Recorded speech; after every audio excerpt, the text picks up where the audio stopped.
আসসালামু আলাইকুম। কেমন আছেন সবাই? আশা করি সবাই অনেক বেশি ভালো আছেন। কয়েকদিন ধরে শুনতেছি নদীতে মাছ পাওয়া যায়। এর জন্য আমরা তিন বন্ধু নদীতে যেতেছি মাছ ধরতে।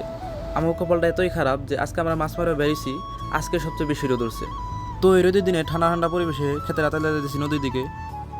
আজকে আকাশ অনেক পরিষ্কার, আকাশে তুলার মতো সাদা সাদা মেঘ ভাসতেছে। আজকে নদী থেকে অনেক বড় একটা পাঙ্গাস মাছ ধরতে হইব, যাতে 1 মাস বয়ে বয়ে খাওয়ান যায়। আর এইদিকে আমার বন্ধু ব্যাগ ভর্তি করে যে পরিমাণ খাওয়ান নিছে তাতে আমরা 7 দিন খাইতে পারবো। 20 মিনিট হাঁটার পর অবশেষে আমরা নদীর পাড়ে পৌঁছাই।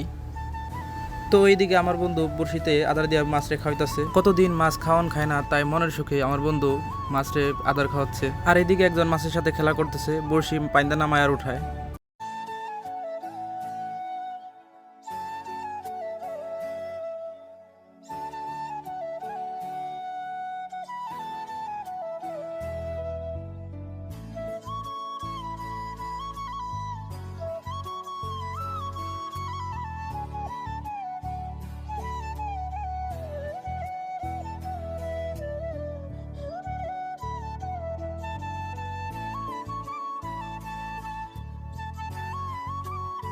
প্রায় 1-1.5 ঘন্টা ভর বড়শিতে কিছু বাজে।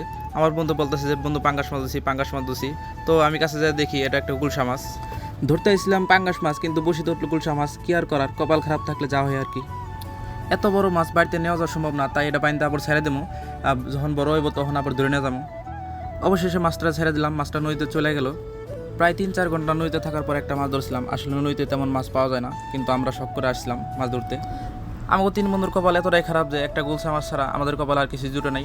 আর এদিকে দুপুর হয়ে গেছে, এখন বাড়ি যেতে হবে।